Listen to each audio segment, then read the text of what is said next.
Une troisième cité-État a été créée officiellement en 1982. Cette cité-État est appelée District of Columbia et est située sur une parcelle de terre d'environ 16 km² dans le centre de Washington.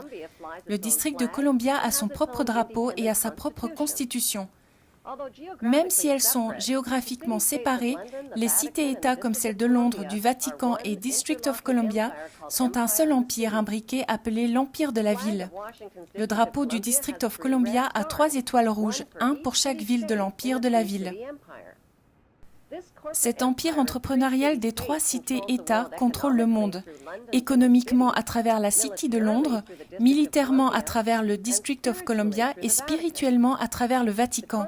La constitution du DC opère sous une loi tyrannique romaine connue sous le nom de Lex Fori, qui ne ressemble en rien à la constitution des États-Unis. Lorsque le Congrès a passé l'acte de 1871, il a créé un gouvernement séparé pour le District of Columbia. Cet acte de trahison permettait au DC d'opérer en tant qu'entreprise en dehors de la Constitution des États-Unis et en dehors des meilleurs intérêts des citoyens américains.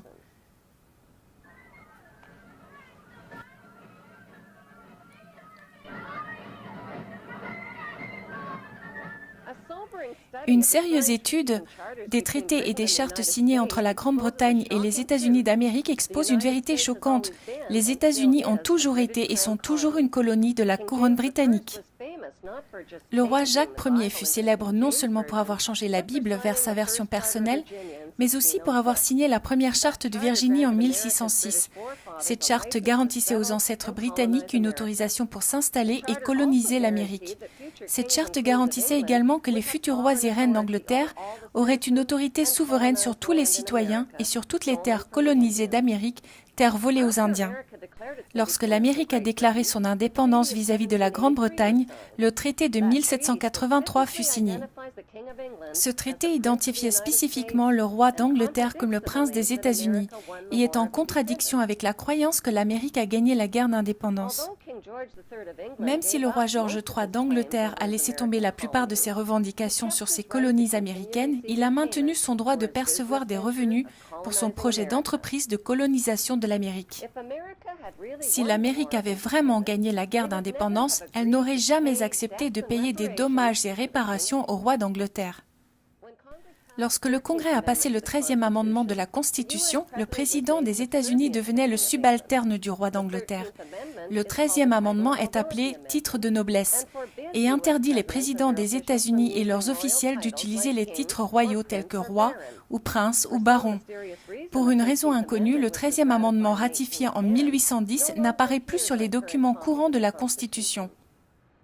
La guerre sanglante d'indépendance contre les Britanniques a ruiné l'Amérique et a changé les citoyens en esclaves sous dette permanente envers le roi. Durant la guerre de 1812, les Britanniques ont mis le feu et brûlé de fond en comble la Maison-Blanche et tous les bâtiments du gouvernement américain. Ils ont aussi détruit les archives des ratifications de la Constitution des États-Unis. Un siècle plus tard, le Congrès américain corrompu a commis le plus grand vol de l'histoire du monde. Ils ont passé le Paul Walberg Federal Act en 1913 en confiant les réserves d'or et d'argent américains, ainsi que le contrôle total de l'économie américaine aux banquiers malhonnêtes, les Rothschild. La plupart des Américains pensent encore toujours que la réserve fédérale est le gouvernement, mais ce n'est pas le cas.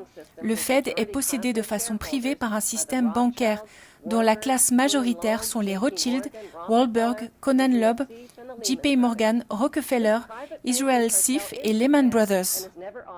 Ce cartel bancaire privé est la Fed. Il n'est jamais interrogé et ne paye jamais d'impôts.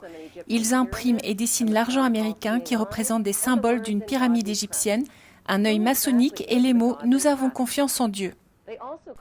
Ils collectent aussi l'argent des contribuables à travers l'IRS, puis ils le prêtent de retour avec des intérêts afin de financer les routes, les ponts et autres travaux publics.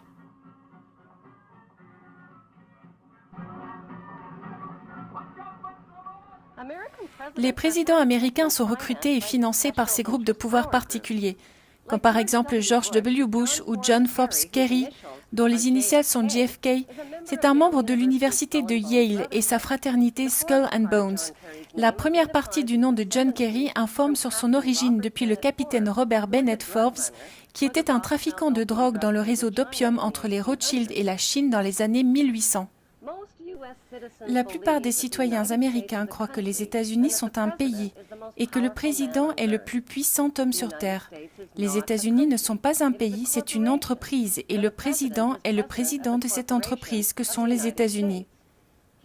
Lui et ses officiels élus travaillent pour l'entreprise, pas pour le peuple américain. Puisque les États-Unis sont une entreprise, qui possède cette entreprise des États-Unis? Comme le Canada et l'Australie, dont les leaders sont les premiers ministres de la reine et dont les terres sont les terres de la couronne, les États-Unis sont juste une colonie de la couronne. Les colonies de la couronne sont contrôlées par l'empire des 3 cités-États. Au centre de chaque cité-État, il y a une tour, un monument de forme phallique appelé obélisque, qui pointe vers le ciel. Dans la cité-État de DC, l'obélisque connu sous le nom de Washington Monument est dédié au franc-maçon George Washington, mais aussi à la Grande Loge de francs-maçons de DC.